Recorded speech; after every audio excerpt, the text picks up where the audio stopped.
Faithful 49er fan, 49er gang. This is your boy Niner Gang Podcast back in the building. So definitely hit that like button, hit that subscribe button, turn on the post notifications so I can keep you up to date on any and everything San Francisco 49ers. With that being said, let's get right on into it, man. I know it's been a long time, man. It's been a cool little minute. You know what I'm saying? I ain't been on. I just been working and grinding, man. You know what I'm saying? Trying to make sure the stuff is right. Took a little vacation, you know what I'm saying, with the wife and kind of got away and did a few things. But, do appreciate y'all rocking out with your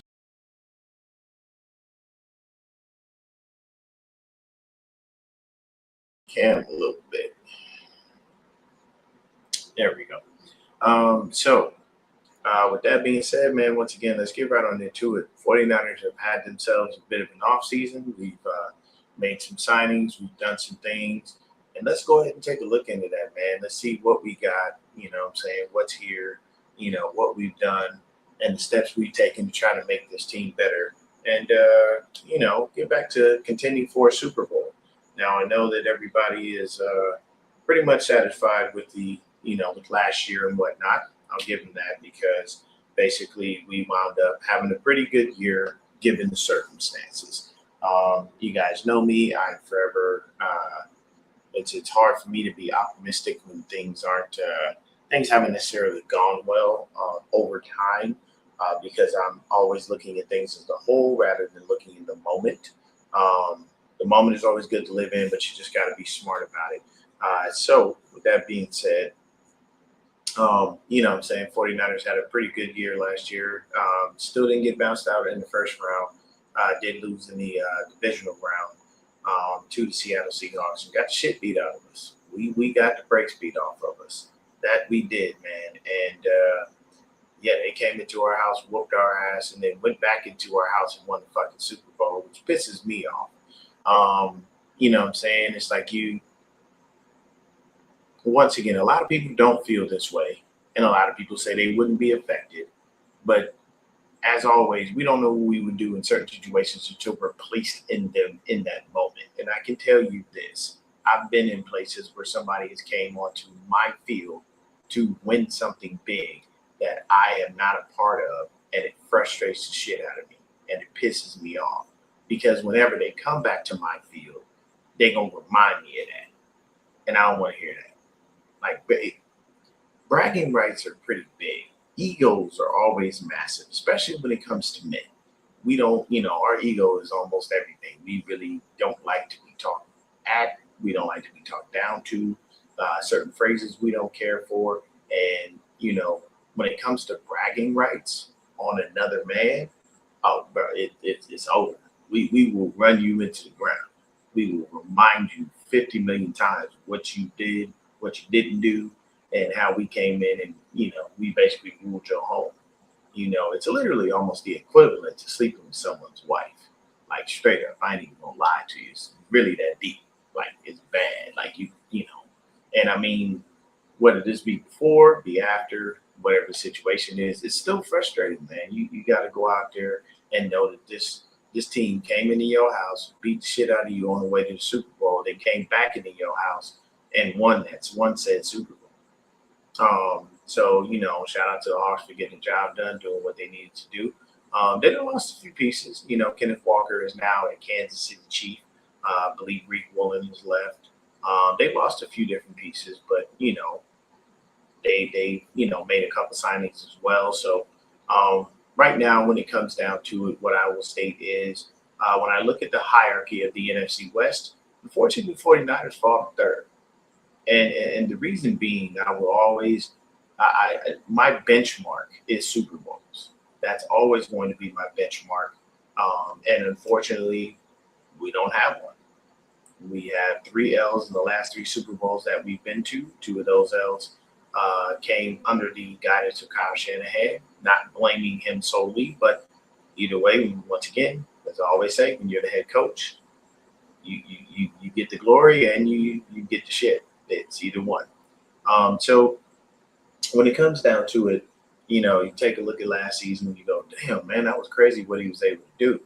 Here's the issue. We've had other seasons just as bad as that, and that has not happened. So I will continue to state that, while last year was great, while we did some wonderful things, we brought Robert Saleh back in, and what I'm saying, we took a ragtag bunch of group of guys, and this dude was injured one week, then he wasn't. Another dude was injured the next week. Like we literally went through a carousel of players on our defensive line, our offensive line. We had one of the worst years for our defensive line with, I think we only had 20 sacks on the year, maybe even 19. It was pretty bad. What I'm saying, not a lot of interceptions. But the only thing you can say is that there's growth. There's good growth because a lot of the young players got to play. Upton Stout came along very well. Love what I saw from him. Starting to see more from, D. Winters. Was hoping and praying that we could see a lot more of Nick Martin. CJ West and Alfred Collins gave us a chance to showed us a few things. Michael Williams was looking all right until he went down. You know what I mean? We just lost so many players and lost so much that it was going to be really ridiculously hard to keep up that streak for Kyle Shanahan of always going to at least the NFC Championship game. And anytime he's made an appearance in the playoffs, it's the first time he hasn't. And I mean, it's duly noted. I really didn't expect him to go very far, or should I say, to take us very far, only because with all the injuries and whatnot, and all these other teams pretty much being fairly healthy, we had no chance. But as far as hierarchy in our division, we are number 3. Right now, the Seahawks are number 1. They're the most recent Super Bowl winners. The Rams would be number 2 because they've been way more consistent than we have been under Sean McVay. And we fall to 3 because we ain't got a Super Bowl ring. We got a new head coach for the Arizona Cardinals. I forget who that is. But there's another head coach for the Arizona Cardinals. They brought in a new person.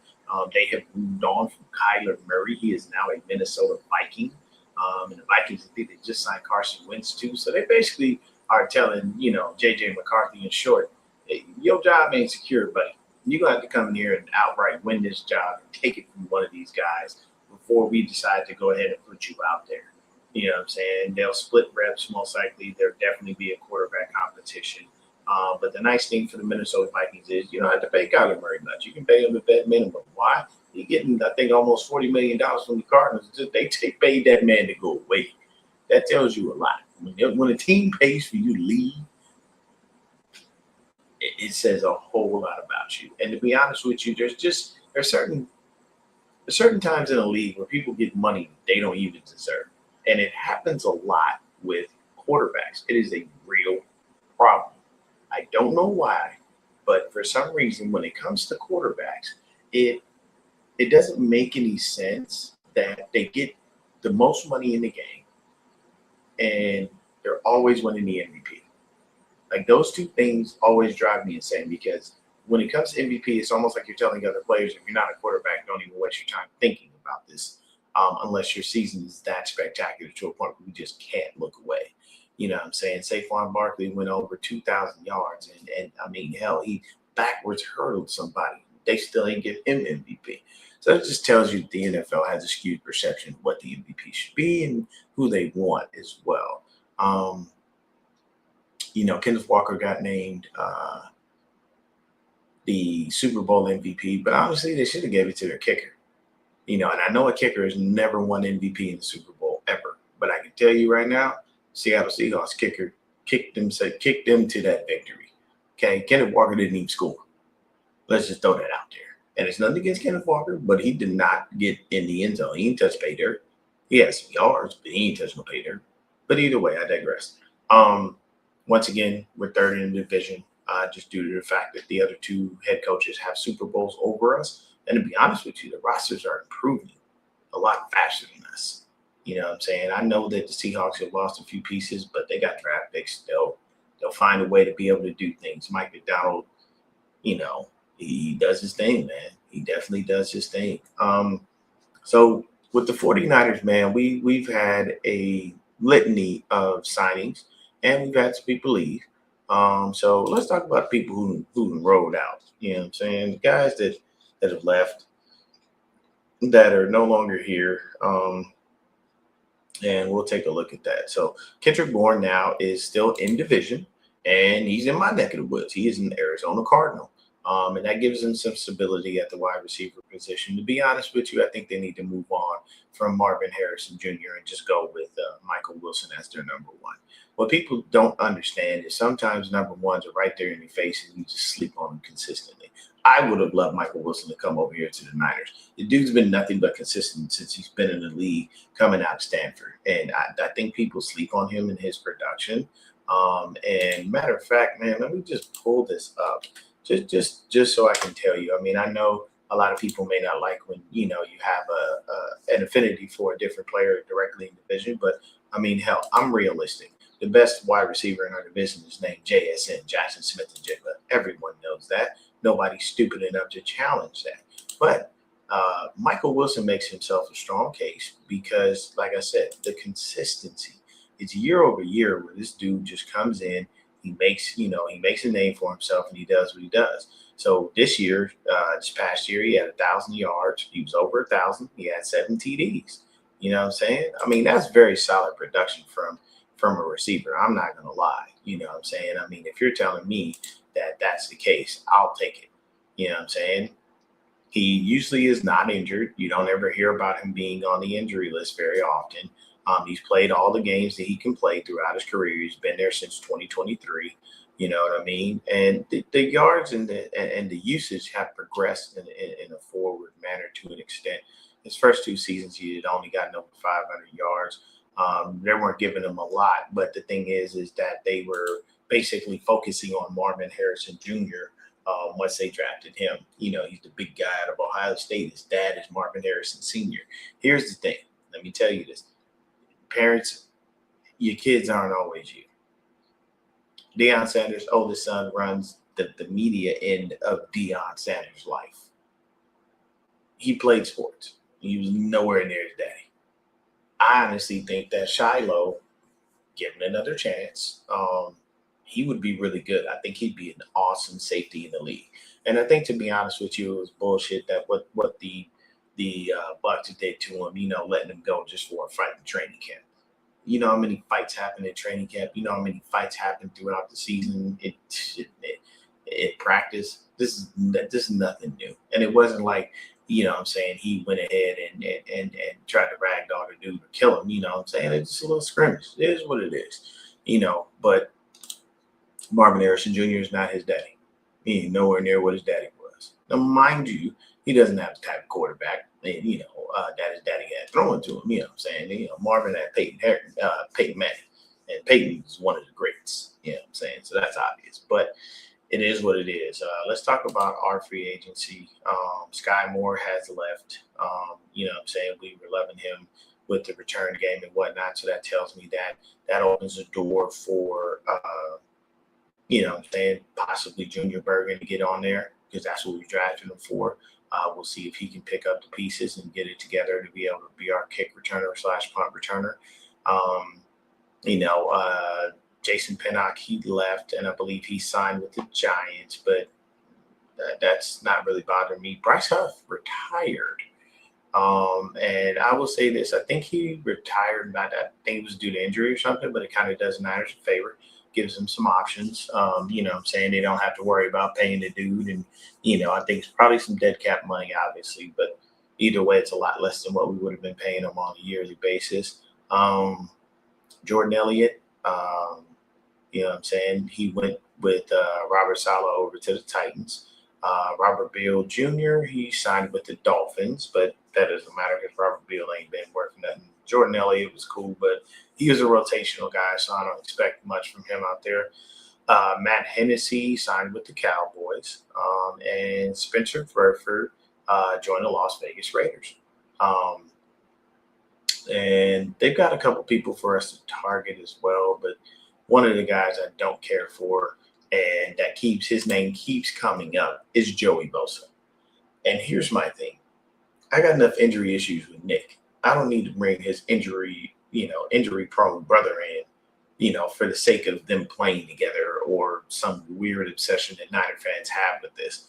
Let's stop doing that as far as that goes and get back into just, hey, we're here. We want to do X, Y, Z.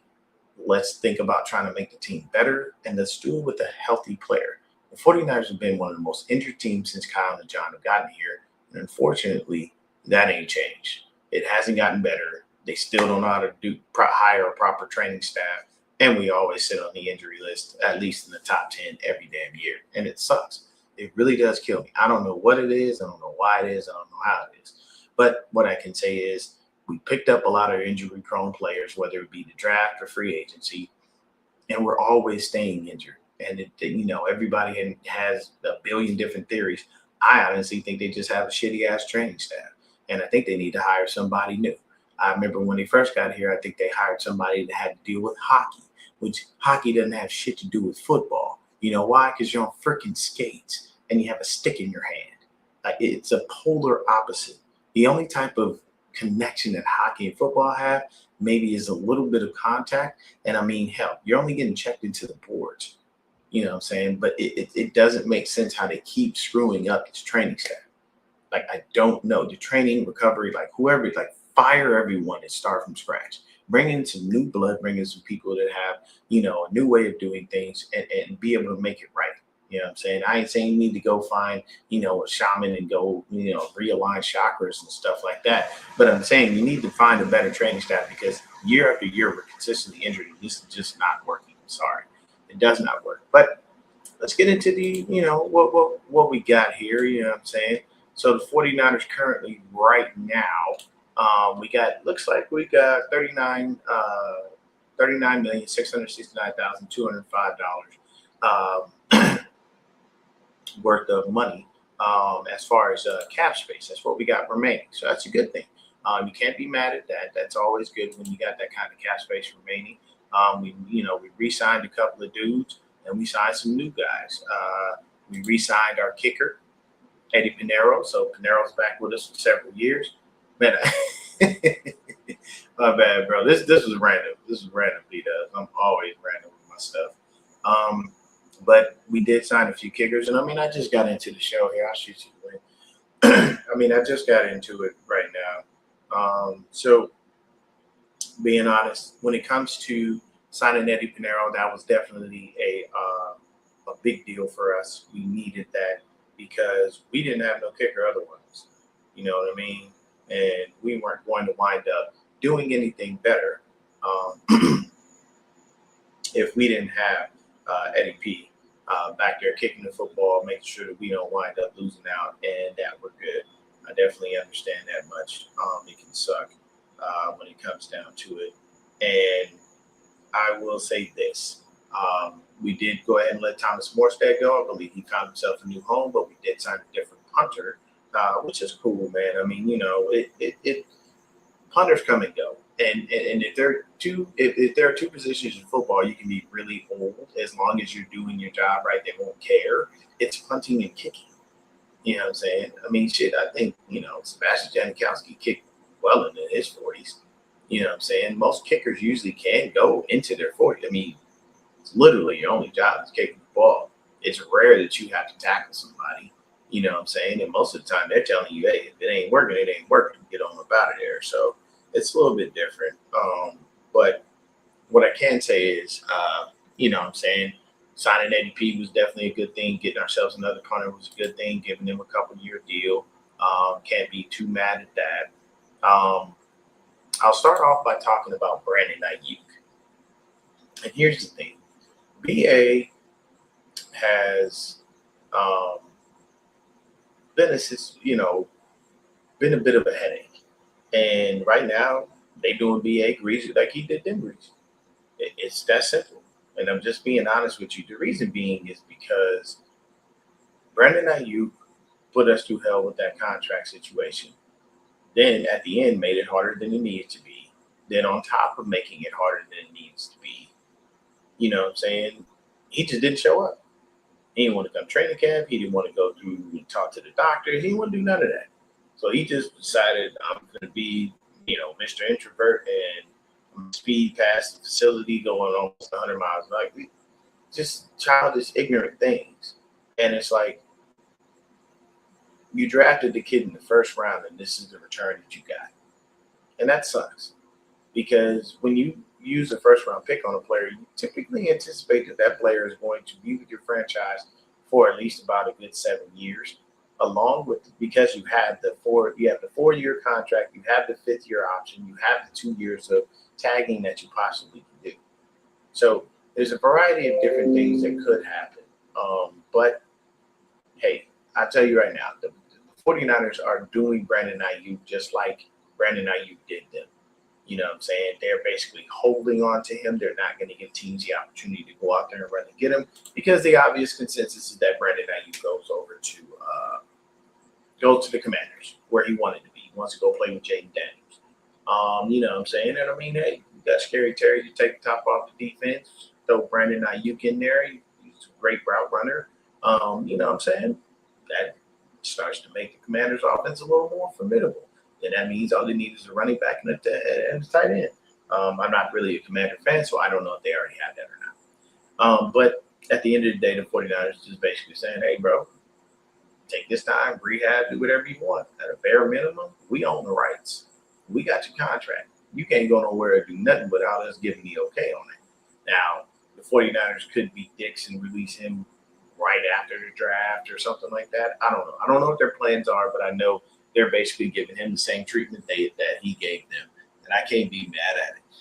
You know, every now and then you got to be a little bit of a Petty Pendergrass. You know what I'm saying? If you don't understand that much, you know, check out 50 Cent. He is Mr. Petty Pendergrass to the max. He's always been that way.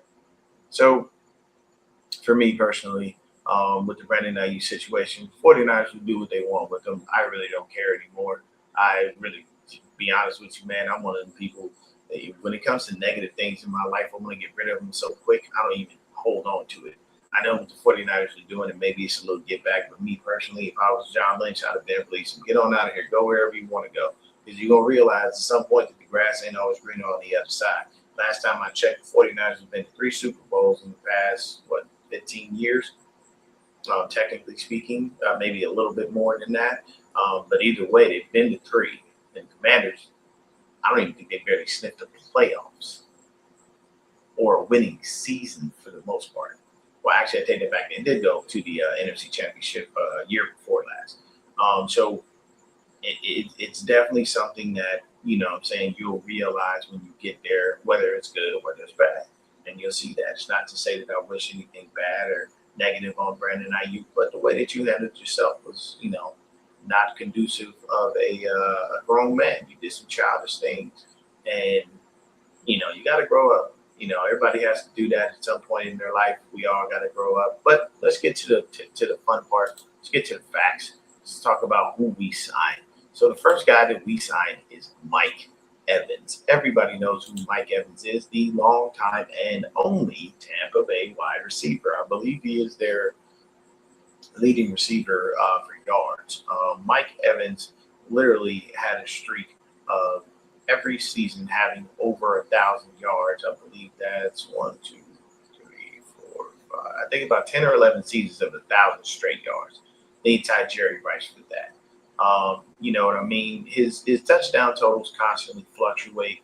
His best year in the league was 2021, where he had 14 TDs, and I believe that was a good year for him. He's never gone over the 14 touchdown mark. Out of all those years, he's had 1, 2, 3, 4, 5, 6. He's had 6 seasons with double-digit touchdowns. And for the most part, he's usually fairly healthy. He'll play in every game that he can play. You know, last year he did wind up getting injured, but it was okay. I do believe that George Kittle said he was a big part of recruiting Mike Evans. I saw him on Bussin' with the Boys. Check that interview out. Kittle was just basically letting them know, like, hey, you know, this is what the facilities like, these are what the days are like, this is what we do, this is what you give us. You don't get all these things came into play. You know what I'm saying? And, you know, he said, Mike called him and said, hey, sell me on the Niners. There are reports that Tampa Bay offered Mike Evans more money. I think what happened was Mike Evans realized my time in Tampa Bay is up. I got my ring. I did get my ring. He got it when Tom Brady was there. And then he doesn't have to stress too much about that. And I think he just wanted to go somewhere where he felt he could win. The NFC South, unfortunately, has been a little bit of a dumpster fire for a very long time. You know what I'm saying? Saints, they're doing okay, but they're not great.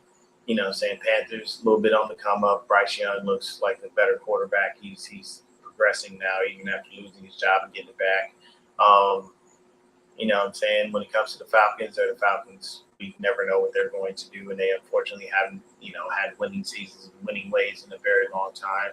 You know what I'm saying? So Saints, Falcons, Bucks, and who the hell else is in that damn division? I keep forgetting. Who's in the NFC South? What's going on, media?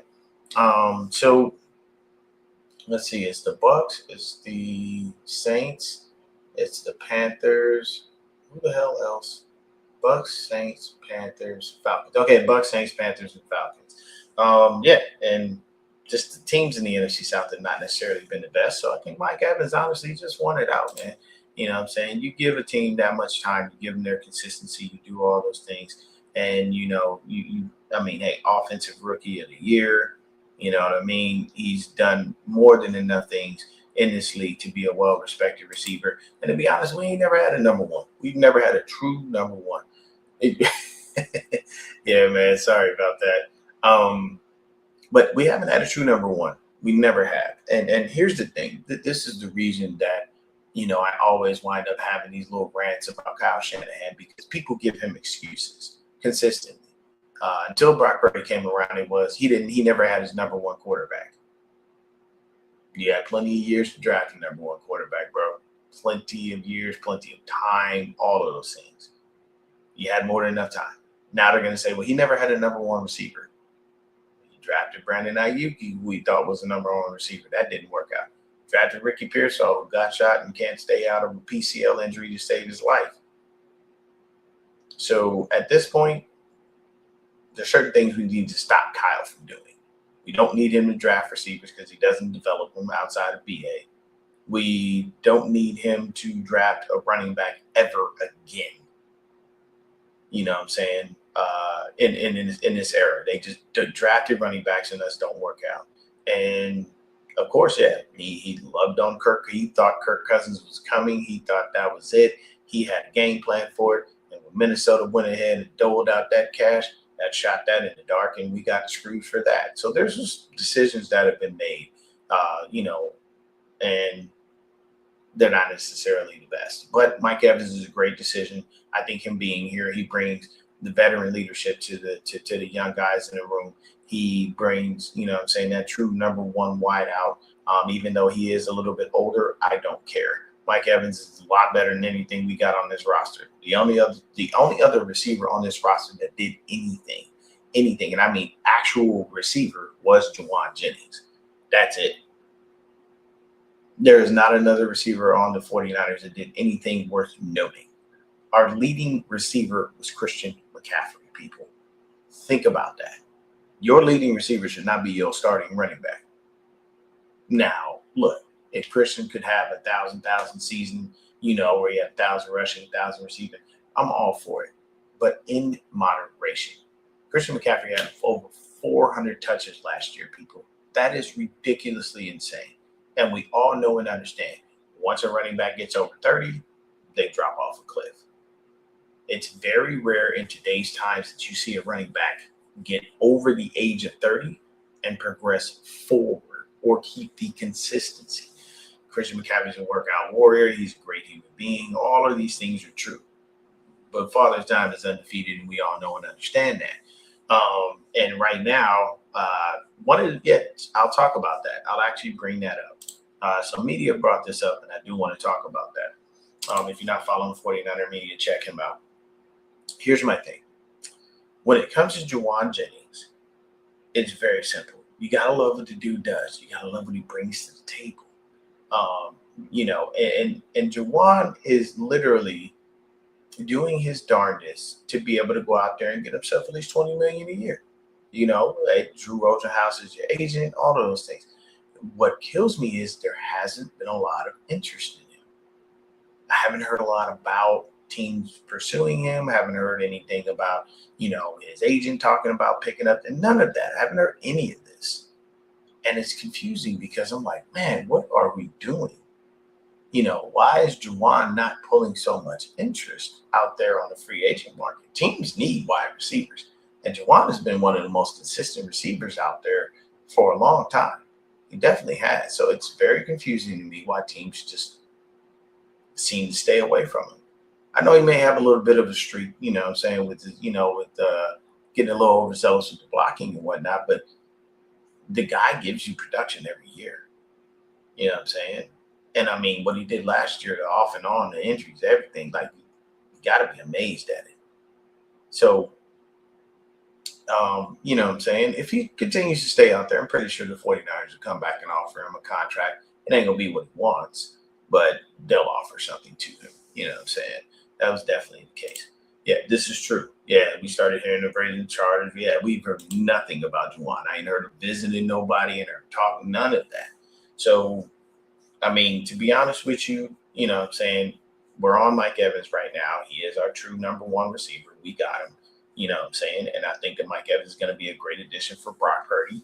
You know what I'm saying? Gives him a big body, gives him a guy that he can throw to in the red zone, because the only other guy that we had like that was Juwan. So that's definitely a great addition. So Mike Evans, great addition. Love the signing. Excuse me. I think he'll be great to have in the building. Once again, like I said, for the stats, the ability, all of those things that are coming into play, I think that Mike Evans definitely fits the bill for all of that stuff, man. I think he's really, really good. I do believe in him. And I think that Mike Evans is going to be a positive sign, for this squad, and doing the things that he's doing. So basically, our next signing that we had was Dre Greenlaw. Dre Greenlaw, welcome back. He is back home. He is with the Niners, and I know a lot of people love that. I know that Patrick Willis loves it. I know Fred Warner loves it. I've seen him talking about it and whatnot. Sucks for Fred. I didn't know he was that close to breaking the tackles record for the 49ers before he got injured, and that was the crappy part about it. So just simple news on Fred. He's ready. He's fine. Nothing is wrong with Fred. He's 100%. He's ready to go. Like, once again, if we would have made that NFC Championship game, Fred Warner would have played, without a doubt. He wasn't missing that. So would have been nice to have that kind of Cinderella season, but unfortunately, it did not happen. So when it comes to Dre Greenlaw has been, you know what I'm saying, he was with the Denver Broncos. He went over there, got himself a little deal and everything. And basically, unfortunately, he spent a lot of time injured, and I think that now he's a little bit healthier, but I think the Broncos just cut bait and said, you know what, it was a good experiment, but it just didn't work out, because they took Dre, they had DJ Jones, and they had Huff. And Huff is still there, but Huff was able to get out there, play, show them what, hey, we paid you, you earned your money. And for them, they don't feel like Dre Greenlaw did that. There was 8 games that he played in last year. He was only able to play, he started 7 of them. He had himself an interception. He had 43 tackles, 15 solo, 28 assisted. He had 2 TFLs, a couple QB hits. Like, just there wasn't much that he was giving to the Broncos for them to keep him. And I'm not mad at the fact that Dre Greenlaw is back. I do like him, and I like him and Fred together. They feed off of each other. You know what I'm saying? And then, of course, that famous breakdown, you know what I'm saying? I know that comes into play, and that's going to be what it is. You're going to have, him in the middle, and you're going to have your Fred Warners and your Nick Martins and your Dee Winters and whatnot. Yeah, there we go. It is high risk, high rewards. I think we gave him like $7 or $8 million per year. So that's cool. Dre Greenlaw being back is a wonderful thing. You know what I'm saying? I think he's going to be fine. Richard Sherman said it best. Having, that second year after the Achilles tear is what makes you better. So that's fine. Hey, you got that second year. You do what you need to do. Come out, continue to keep playing. Hopefully you can show us the Greenlaw that you were. And if they rotate him properly and make sure that he doesn't get overused, he can stay as healthy as he needs. We have Nick Martin. We have Dee Winters. You know what I'm saying? We can rotate these guys around, just make sure we teach them the right things and be able to do those, I hope that Nick Martin does. I really do. And I'm sorry, man. I like Nick Martin. Nick Martin was a tackling machine. He was great for the team. He had great energy. He just didn't stay healthy enough to continually get consistent with the special team, so they could try to bump him up into, messing around with the starters and whatnot. But I mean, he's a short tackler. He's a hard hitter. He's a heat-seeking missile. He's got some sideline to sideline speed. I think Nick Martin definitely has some great qualities and traits. I think we still have Jalen Graham. I believe Tatum Bethune is still here. So we didn't really have anybody leave like that. But hey, Dre Greenlaw, welcome back home. We appreciate you. We love you. Thanks for coming back. I don't know if he's going to get 57. I think he can, because I think the last person I saw wearing 57 was Garrett Wallow. And I don't think he's on the team anymore. Now, I don't think they really care. You know what I'm saying? It's Dre. So you're going to get at 57 up. That's just how it works. The next guy that we signed is another receiver who at some point was, a bit of a number one receiver for a little bit. Kind of a little bit of a nuisance in our own division for a while, and then he wound up going down to Jacksonville. And that was Christian Kirk. So Christian Kirk's been in the league since 2018. He started his career with the Cardinals, and he went to Jacksonville, and then he went to Houston. His best year he had was with the Cardinals. With the Jags. First year he got with them in 2022. He wound up having 84 receptions for 1,108 yards. He averaged 13.2 yards a catch. He had 8 touchdowns. He's never broken the double-digit touchdown mark, and 2022 was his best year. After that, since 2022, he hasn't even scored more than 3 touchdowns in a season. And that tells you, all you kind of need to know. He just didn't really play. He had the opportunity to, do some things. He was injured last year with Houston, so output was pretty much garbage. But his last year in Jacksonville wasn't much better. And his best years in Jacksonville were the first 2 years of that deal, and then after that, man. But he's all right. You know what I'm saying? He's a consistent receiver, and it's good to have him there. And I think they might possibly put him in the slot. He's only 5'11", 200 pounds, so kind of a stalky receiver. Probably more Debo-esque as far as like the height and the size. Dina, you already know Greenlaw gonna have it. So having Christian Kirk here gives us another viable threat at receiver. Hopefully he is fully healthy, and we don't wind up losing him to any injuries or anything like that. I think he is. So adding Christian Kirk, adding Mike Evans, that bolsters our receiving core a lot better. We get 2 veteran receivers who can come in and train these guys up. Maybe they can mentor Jordan Watkins into getting on the field. Maybe Christian Kirk can help Jacob Cowing come along. You know what I mean? Because these are guys that are here that are going to be backups. Maybe they can. Mike Evans can definitely teach a Ricky Pearsall some things. You know what I mean? And hell, if the football gods allow us, Juwan comes back, and then that was solid. We got a 1, a 2, and a 3. I honestly, I'm not gonna lie to you, man. I don't think Ricky Pearsall has earned number 1 reps. I don't think he's earned being called a starter.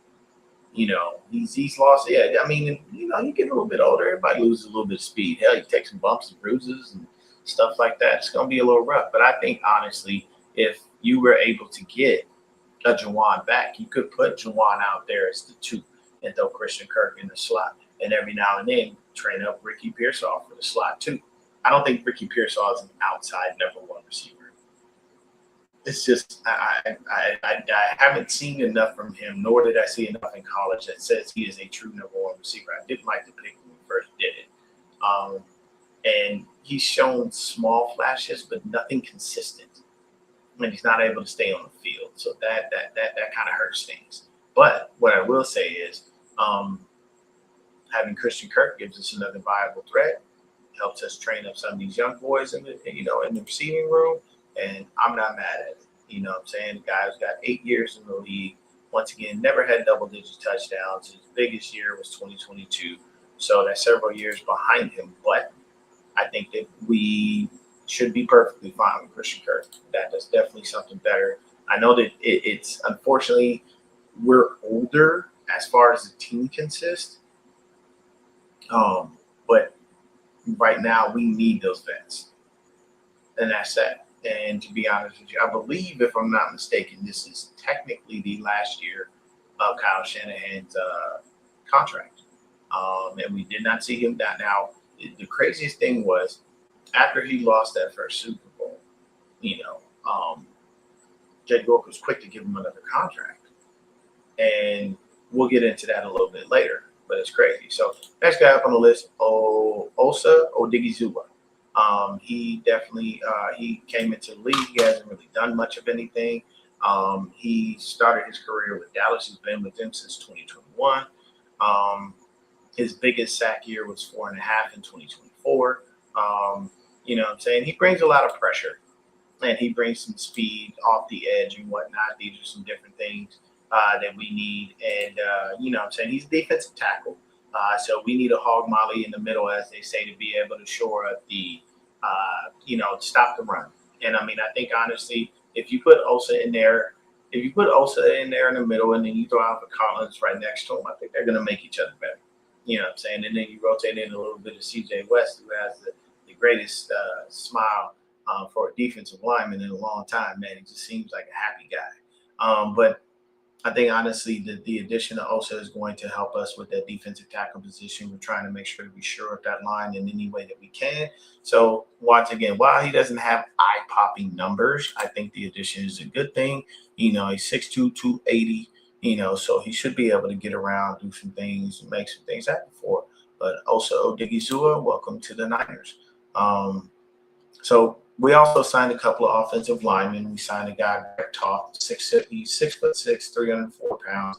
He's a versatile interior lineman, known for his size and athleticism. He can play guard, center, and tackle, which will make him a good swing tackle. So that tells you everything you need to know with when it comes to Toth. The dude is the do-it-all guy. So we lost Spencer Burford to the Raiders, so they brought in Brett Toth, and now he's that guy. He'll probably compete for the left guard position because the left guard position is pretty much vacant. There is no one there. You know, we not think Ben Barch is gone, or if he is there, I mean, he's always injured either way, so it ain't gonna make no difference. But right now we have an issue. We're trying to re-sign Trent Williams. We're trying to see if we can, you know, find a way to keep him as a Niner until he decides to retire. He is 38 years old.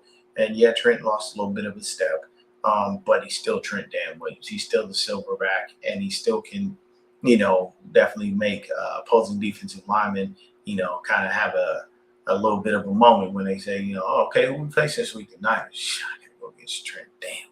All right. You know, it does make you get up. You know, you got to get your sleep. You got to get your rest. You got to get your food.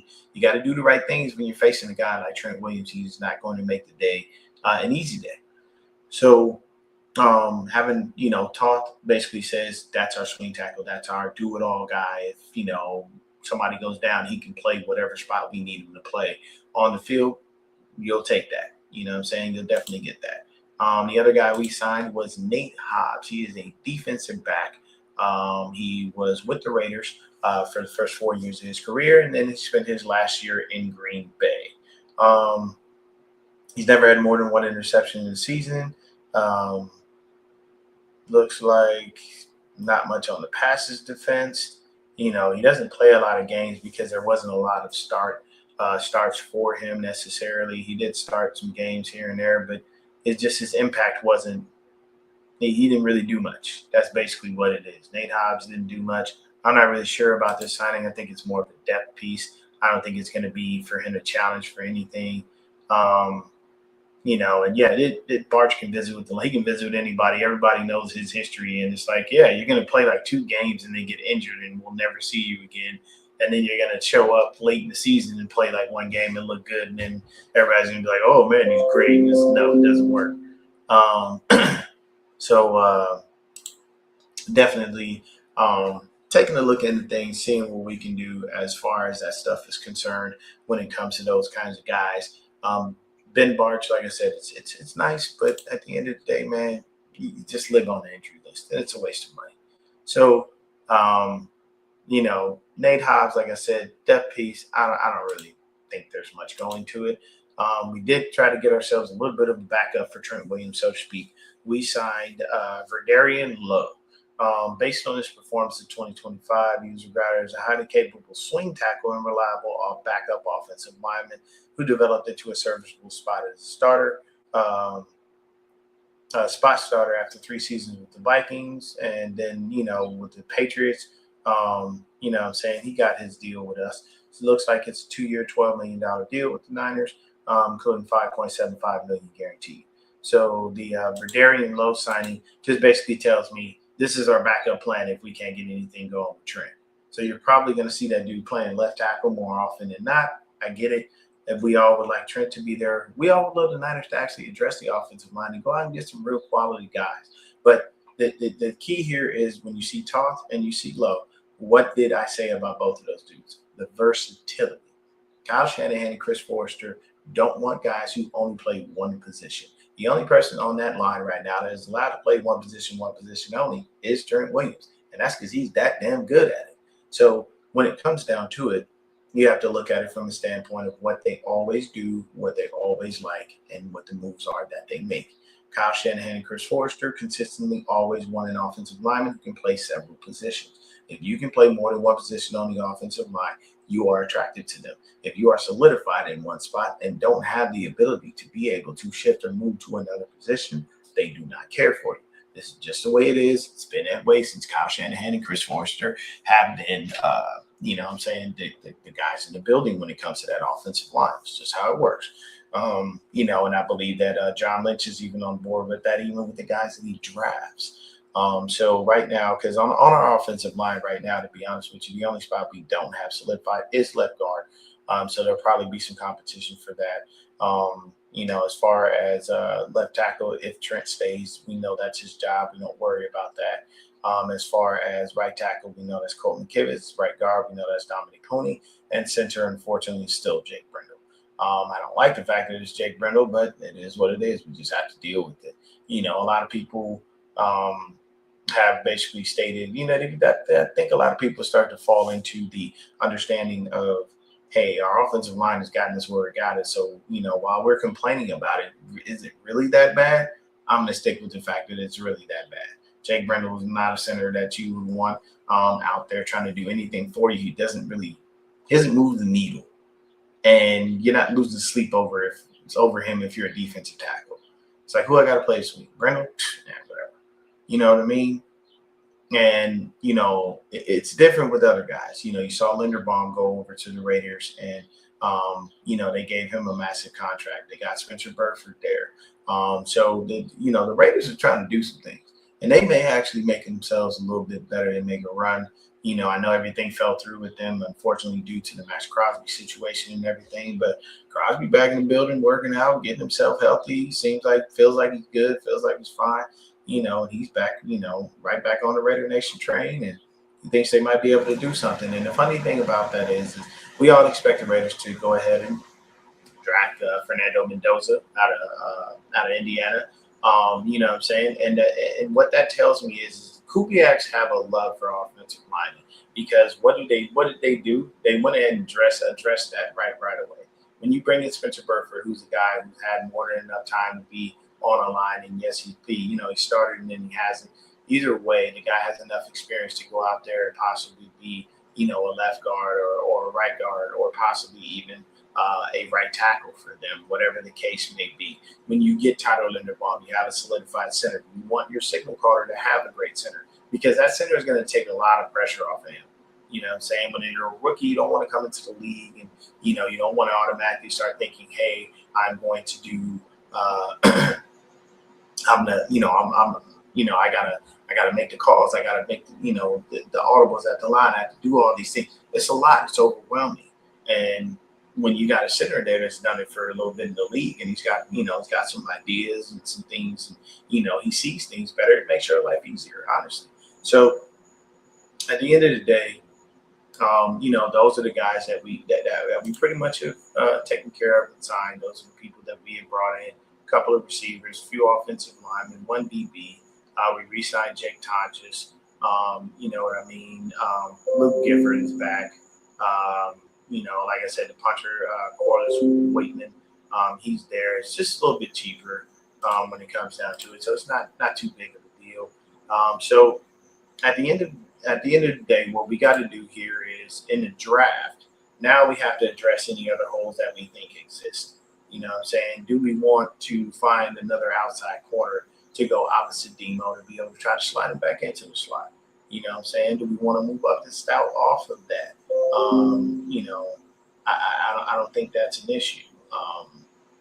So with this draft, now we got to start looking for it. We may want to draft ourselves a couple of young receivers because the receivers that we currently have in the room just are giving us nothing. Jordan Watkins didn't look like anything when he played. I believe Marcus Robinson is still here. And Jacob Cowan can't get off the injury list. And I don't think there's any other receivers that we even have outside of those three names that I gave you. Junior Bergen, but I don't think they look at him as a receiver. I think they look at him more of a returner. So bringing in Christian Kirk, bringing in Mike Evans is definitely needed because he needs to shore up the wide receiving core with the possibility of Juwan getting out there and leading. Even though as of right now, it don't look like Juwan's going to wind up going anywhere. He's going to stay at Niner. I'm actually surprised that Tennessee hasn't jumped on this because they do not have star receivers like that at all. As a matter of fact, let me just take a look at something really quick. I'm going to pop open some tabs just because I want to do a little quick comparison. I'm going to get out of here. Looks like Beto's going live, you know what I'm saying, on this channel, Let's Talk Niners. But let's take a look at the Titans. Oh, Titans got a new logo. Okay. They switched it up. It's a little different. Okay. Let's take a look. Let's see what their receivers did as far as that's concerned. So we'll go to receiving. There wasn't a receiver on their team that had over 500 yards, and not an individual receiver with more than 4 touchdowns as far as Tennessee Titans are concerned.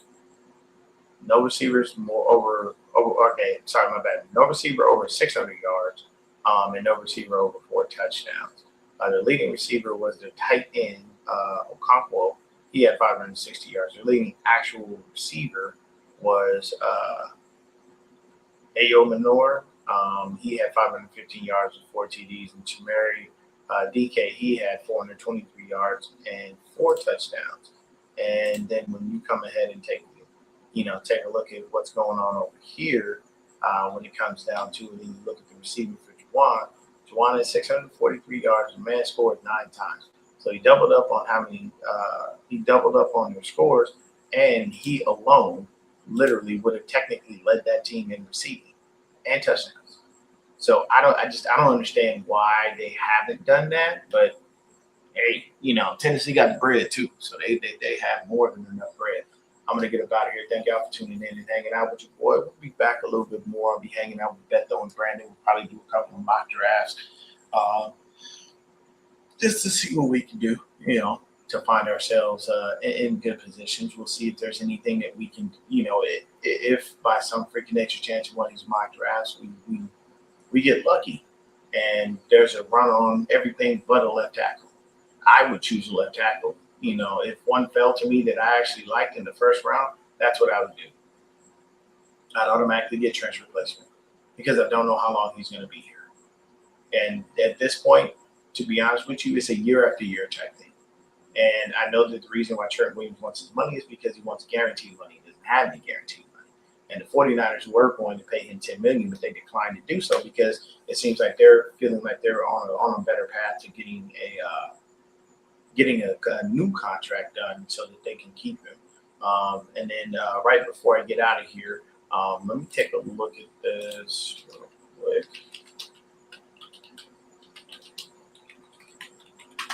Let me just see something real quick. Okay, so yeah, this is pretty much it. I think this is, let me just look at it really quick. Because I know that Shanahan has gotten 2 coaching extensions since he's been here already, although we don't have a Lombardi in the case. So I'm just trying to take a look to see what his contract looks like. Let's see. It's loading up a little bit slow, but we should still be able to see it. If they can give me the information that matter. Come on now, Spot Rack. Yeah, usually help me out with this stuff. It's usually a lot better and a lot easier. Spot Rack is moving super duper slow. But I do believe this is the last year of the contract. I believe it said it kept him here through this year. So for me, my biggest thing with that is very simply put, I wouldn't give him another contract extension until he actually finishes the job, and that's just me. I would not, uh, what I'm saying, go ahead and turn around and give him more than what he had. So, you know, unless by some freaking nature chance Kyle Shanahan turns around and turns us into a Super Bowl team, I think the experiment with Shanahan is over. I think, we had a good run, but it's time to bring in some new blood and try to figure out some things in a different way. I know a lot of people love him. Everybody says, well, if you get rid of him, who are you going to? At some point, you got to make changes. You really do. You can't just sit there and continue to let the same coach be there, have inconsistency, continually have up and down years and not make the right decisions. You know what I mean? I'm trying to see where it is. Let's see.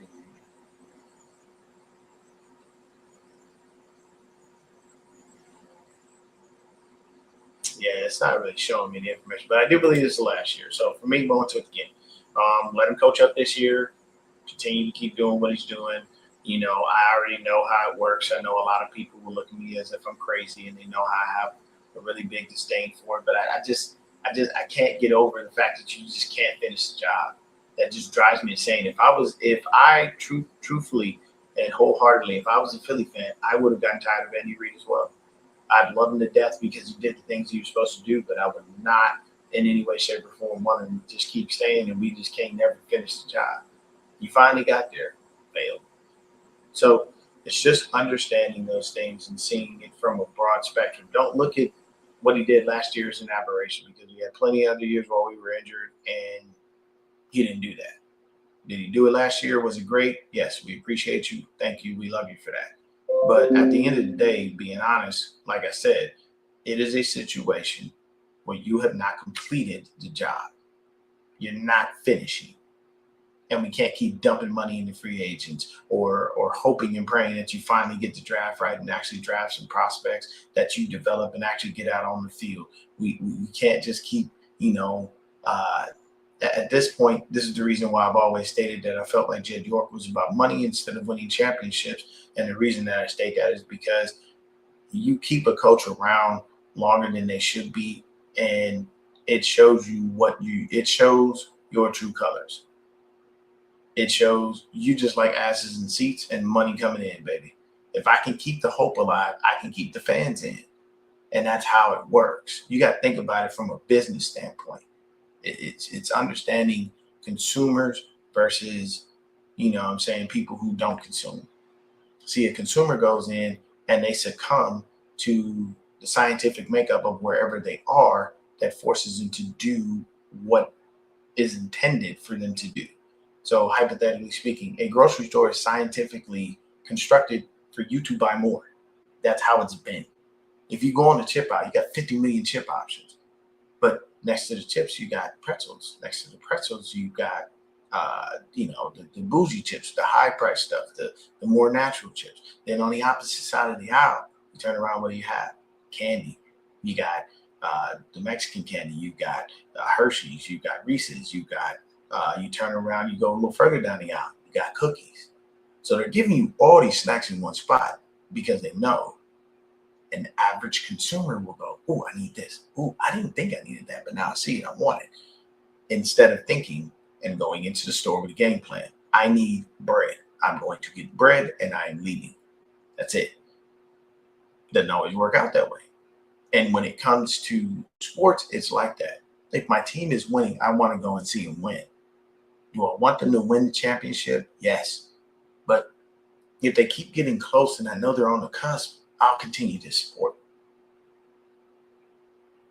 And that's just how it works. You know what I'm saying? Look at the Oakland A's. They gone. Why? They sucked. They sucked horribly. They sucked so bad people stopped coming. You couldn't give away an A's game ticket. And now they're gone.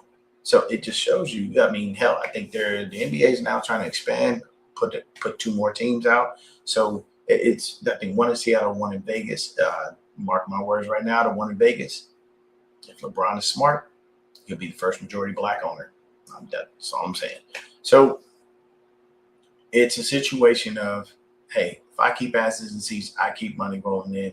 What do I have to worry about a Super Bowl for? And that to me is polar opposite of what he said years ago. He said, we're not here to hang NFC championship banners. We're here to hang Super Bowl banners. And then you backed off of that and said, well, losing the Super Bowl isn't that bad. Doesn't make sense. But either way, thank y'all so much for hanging out with your boy for at least an hour. I'm going to go ahead and jump off of here. Any more moves that we make, I'll start, bringing them together, putting together some shorts and whatnot, getting back out there as far as it goes. I know the draft is probably a couple weeks away. Nice for the people in Pittsburgh because during that draft week, they get time off school. They just want to keep the roads clear so the draft people can go in and out and do whatever they want. And I believe they gave them homeschooling for 2 days, 2 or 3 days while the draft is going. But either way, thank y'all so much for tuning in and hanging out with your boy. Tell a friend, tell a friend, tell another friend. And I'm out. Peace.